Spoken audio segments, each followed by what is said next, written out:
আজকের গল্প আতঙ্কের সুন্দরবন।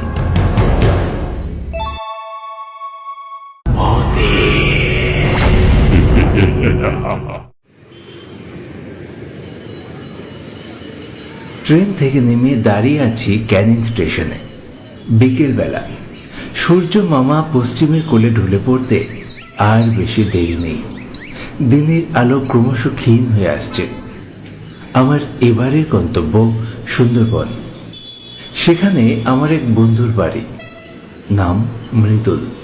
মৃদুলের সাথে আমার পরিচয় হয়েছিল কলকাতায় একটা অ্যানিমেশন একাডেমিতে। সেখানে প্রায় 1 বছর আমরা একটা ডিপ্লোমা কোর্স করেছিলাম। আমাকে অনেকবার বলেছিল ওর বাড়ি যেতে, কিন্তু সময়ের অভাবে যাওয়া হয় না। আজ যাচ্ছি সেখানে।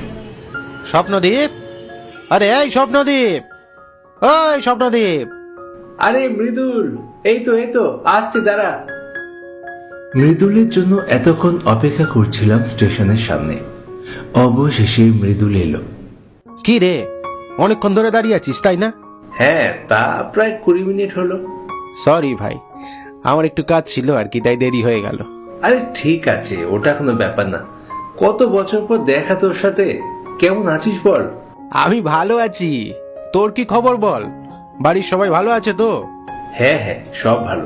চল চল চল চল, আর দেরি করা যাবে না, সন্ধে হয়েই এলো। ওদিকে আবার খেয়াঘাটে নৌকা পাওয়া যাবে কিনা সেই নিয়ে একটা সমস্যা হবে। ঠিক আছে, চল চল।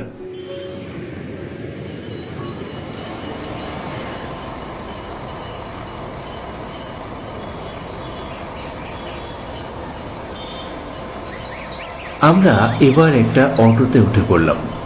খেয়াঘাটের দিকে যাচ্ছি। সুন্দরবনে সাধারণত লোকেরা সকালবেলা আসে। ক্যানিং স্টেশনে নেমে কোনো একটা ট্রাভেলসের হাত ধরে 3 দিনের প্যাকেজ ট্যুর বুক করে নেয়। আমার যেহেতু বন্ধুর বাড়ি আছে সেখানে, তাই আমি আর ওইভাবে আসিনি। অবশ্য আমি এখানে ট্যুর করতে আসিও নি। মৃদুল আমাকে অনেকবার ওর বাড়িতে আসতে বলেছিল, তাই ওর কথা রাখতে এখানে ঘুরতে আসা।